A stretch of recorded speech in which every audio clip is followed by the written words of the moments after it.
Welcome to the T-Mobile Arena here in Las Vegas.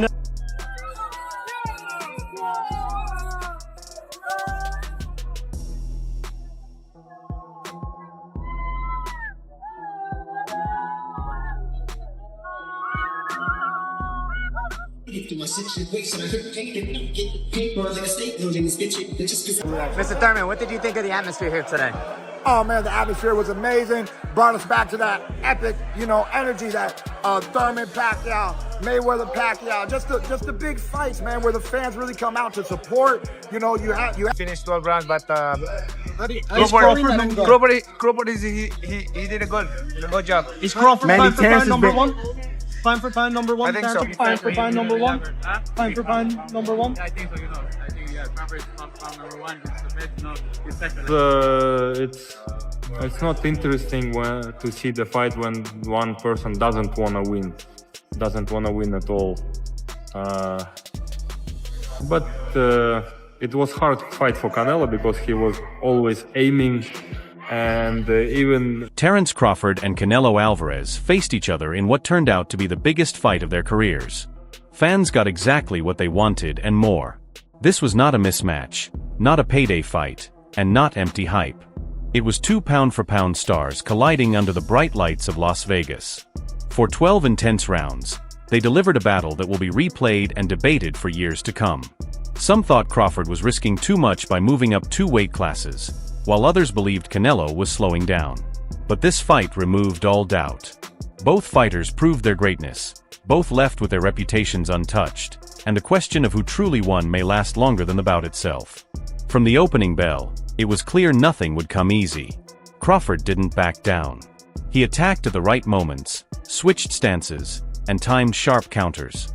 Whenever people questioned his ability to handle the size difference, he stayed calm. He avoided punches, landed clean combinations, and used smart footwork to stop Canelo from setting his feet too often. Still, Canelo was far from passive. He applied constant pressure, cut off the ring, worked the body, and leaned on Crawford in the clinch to wear him down. Every hook to the ribs drew a loud response from the crowd, and the weight difference was obvious. Crawford had to dig deep to keep Canelo honest. This was no one-sided fight. It was a close contest where power met precision. Crawford's speed stunned Canelo at times, but Canelo answered with strong counters that snapped his head back. His body shots forced Crawford to move, circle, and avoid being trapped on the ropes.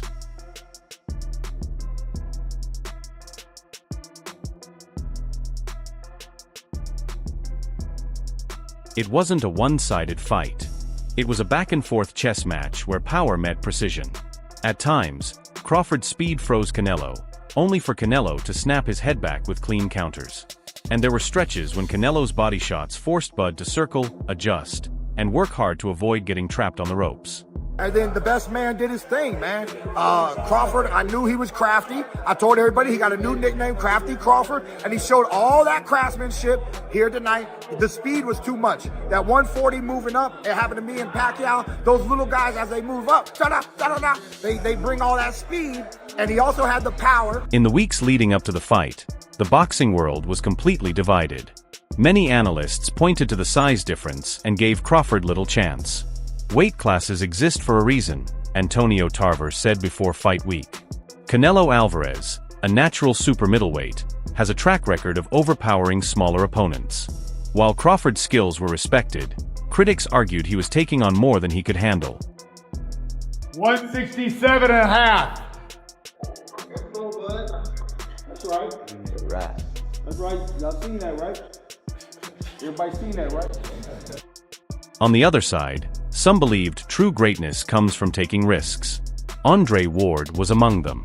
The former unbeaten champion, who understood the challenges of moving up in weight, confidently picked Crawford. Bud has that killer mindset, Ward said. He doesn't just adjust, he takes away your best weapon and makes you doubt yourself. Canelo hasn't faced a fighter with Bud's ring IQ in years. Shane, what do you think about Canelo and Crawford? I think Canelo's too big for Crawford. I think Canelo's too big for Crawford. I think that's the reason why, if Crawford was a mover like the rest of the fight, then maybe he can have a good chance with Canelo. But I think that Crawford is a fighter, that's gonna be dangerous. That's gonna be his problem. He's a fighter. He wants to fight, and he's gonna move a little bit, but his heart is not in moving. So he's gonna have to sit there and fight with Canelo. If you sit there and fight with Canelo, and he's that much bigger than you, then I don't know. But everybody thinks, Crawford, he's a great boxer, he's this, he's that, which he is. He's a great fighter. And I think he's a great fighter at 140, 47. And he seems just to be, good at 54. And now we're going to 68. How many more tricks has Canelo learned since you last fought him? Then there were the cautious takes. Bernard Hopkins focused on mindset, drawing a comparison between Canelo and Marvin Hagler, a versatile champion who slipped up only when he overlooked a smaller, quicker opponent. If Canelo shows Bud too much respect, the fight will be close, Hopkins said. But if he pushes forward and uses his size and strength, he can make Bud feel it right from the start. Man, what's up, fight fans? It's official. I'm gonna be the third man ringside, calling the Canelo Alvarez, Terence Crawford fight, September 13th at Allegiant Stadium. I'm excited to be a part of this event. I'm excited to be ringside, calling this great card and this great matchup. Historic event for many, many reasons for both fighters. Super middleweight supremacy on the line, legacies on the line, your namesake and reputation is on the line. And I just take my hat off to both of these fighters for putting everything on the line late in their careers the way that they are. This is rare, and it's becoming more and more rare in boxing.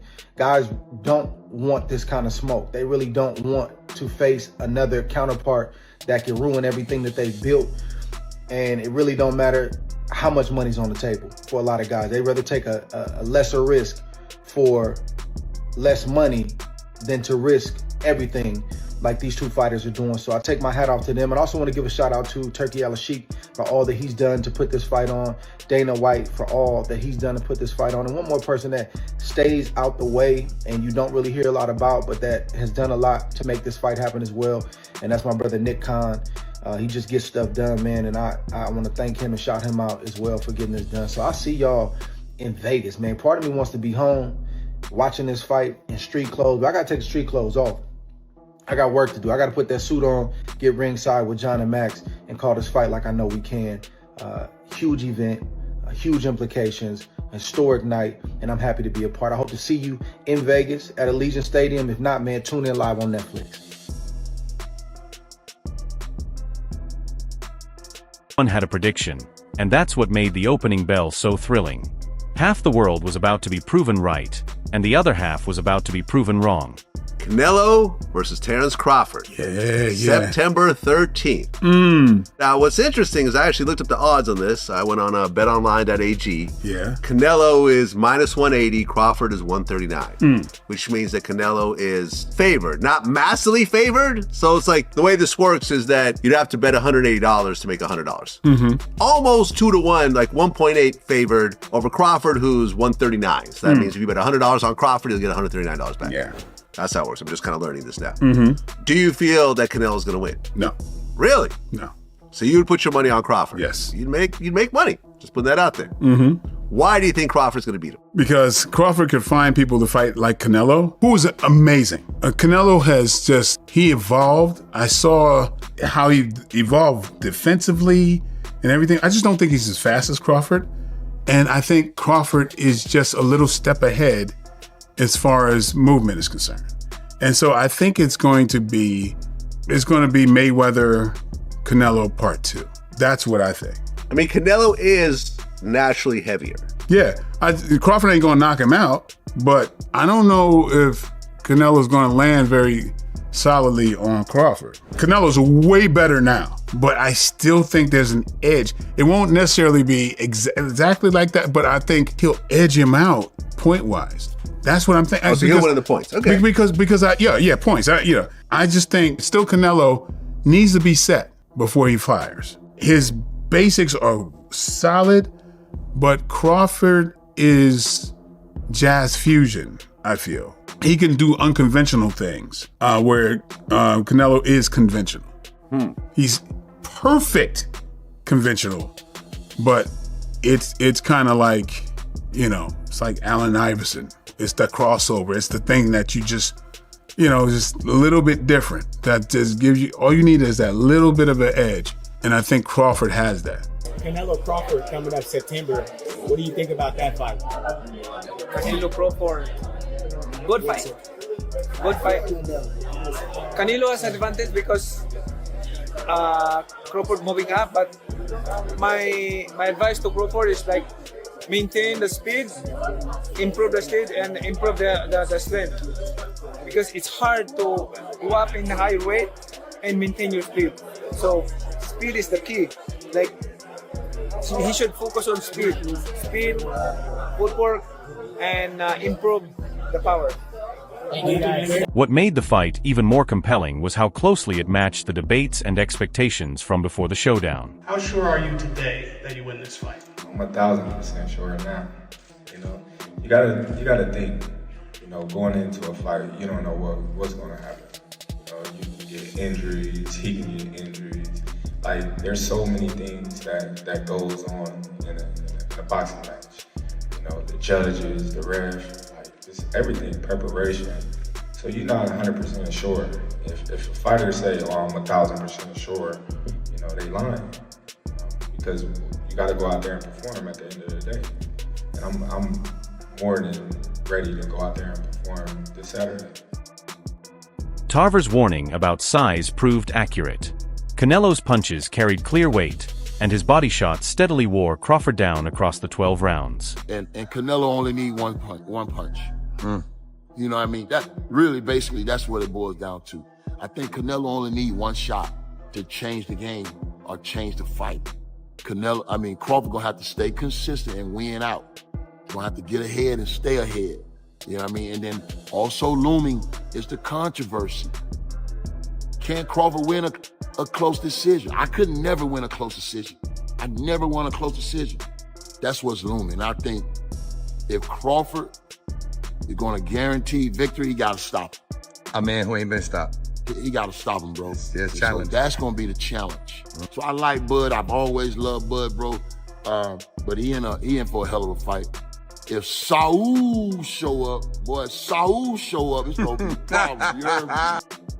Ward's prediction about Crawford's IQ also came to life. Bud's mid-fight adjustments stopped him from being overrun. Whenever Canelo seemed ready to take control, Crawford shifted his approach, found new angles, and disrupted the momentum.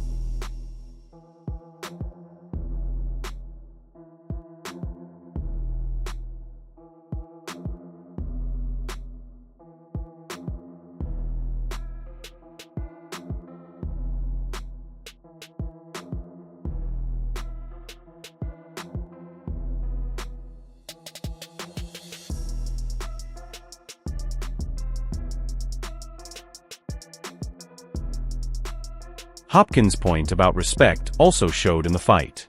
Early on, Canelo gave Bud a little too much room, choosing to test instead of press, and that let Crawford score with his timing. As the rounds went on, Canelo's pride took over and he pushed harder, forcing Crawford to meet him head-on. What followed was a fight that could be judged either way, Canelo's heavier, punishing shots or Crawford's clean, precise counters. Sean Porter, who knows Crawford well, had called him a monster before the fight. But this was a different kind of test. From ringside, Porter nodded during the middle rounds as Canelo's power became clear, but by the end he admitted Crawford's composure was remarkable. The others say like, no, that's 2 more weight classes. Like once he gets touched by Canelo, it's gonna be different. I am concerned about him absorbing a Canelo punch, especially through the course of 12 rounds. We do know this about Canelo, he's gonna slow down, you know, so I think if anything, Canelo would try to start fast and bang on him and break him down before he gets later, and he still got that kind of steam. But, you know, there's so many components that make a champion. There's so many components that make a great, a legend. It's just so much to go into. It's a conversation that lasts an hour easily when we talk about all of the components that Terence Crawford has, all of the components that Canelo has, and how we find how they even out and who trumps one another, you know what I mean? We tried to do that with Errol Spence and Terence Crawford, and we see how that panned out, you know what I mean? So David Benavidez, the looming force at 168, tweeted during the fight, "Respect to both. They went to war, but I still want Canelo next." That showed just how big this clash was. It didn't only define Crawford and Canelo, it also set the stage for the future of the division. What I wanted to tell you guys too, I mean, this guy, he's making the most money out of everybody. He's charging you guys so much for the pay-per-views. It's like he's spitting in your guys' face, saying that he doesn't give a f what you guys want. He's not going to give you the best fights. He's going to fight the fights that he wants. In my opinion, that's a little bit disrespectful to the fans, but he has cult-like fans that, you know, they don't tell him shit and they're happy with whatever he does. But at the end of the day, if you hold all the titles, you got to fight the best in the division. I'm #1 in the division, #1 contender. The second one is David Morrell. He's not fighting me, nor he's not fighting David Morrell. So it makes no sense. How is he going to call himself the champion and have all these belts if he doesn't fight the #1 or the #2 guys? Why is he asking $200 million? Why, when they bring my name up with him, that's the most money he's going to make. When he fought Amir Khan, he outweighed him at like 25 pounds. But, you know, I think it's just he's running out of excuses and running out of things to say, but that's just how it is. I guess that's when you're the cash cow, you can do whatever you want. For Canelo, the fight was about showing he's still the top man at super middleweight and the face of boxing, despite talk that his best days had passed. No matter how anyone scored it, he proved enough to keep his throne challenged, but still his. Robert Diaz said that he thinks Bomac might throw the towel in to stop the fight. Oh, could be. In boxing, everything can happen, right? Do you believe you knock him out? Yeah, why not? For Crawford, this was about chasing greatness. He didn't just move up and hope. He walked straight into the toughest challenge against a fighter built to overpower smaller men. And he held firm, proving that skill and heart can rise across weight divisions. But, you know, some people say that you've not faced the level of power and precision to the body that Canelo brings, that he's different. Do you think he brings anything different to the table that you haven't seen? Well, they always say that, you know? They say that with Spence. He's the body snatcher. He's going to break my ribs and so forth. You know, we shall see. How do you want people to remember this performance when it's all said and over? What's the headline the next day? Listen, they gonna come up with their own analogy, you know? All I know is they're going to be saying Terence Crawford was spectacular September 13th. Both fighters walked out with their legacies strengthened. Crawford for daring to take the risk, Canelo for standing strong under the test. The fight didn't deliver an easy answer. It gave us a lasting memory of why both are special. What comes next is already the hot topic.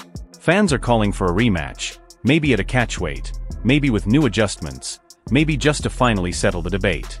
Benavidez looms for Canelo, while Crawford has options waiting at 154 or 160. I was worried about collecting them belts and getting my name in the history books as one of the greatest fighters to ever do it. Floyd Mayweather has always been pound for pound king when he was boxing. Then once my name started getting mentioned in the top pound for pound rankings, then that's when I was like, all right, Floyd retired, Andre Ward retired. There's no doubt about it that I'm pound for pound best fighter in the world. For now, this fight stands on its own. A rare night where the hype delivered, and two legends proved exactly why they're considered pound for pound greats.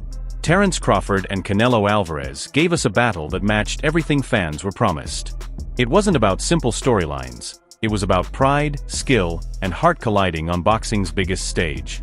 So what do you think? Who edged it for you? Canelo with the power and body shots, or Crawford with the precision and ring IQ? Share your full thoughts in the comments, and I'll see you in the next video.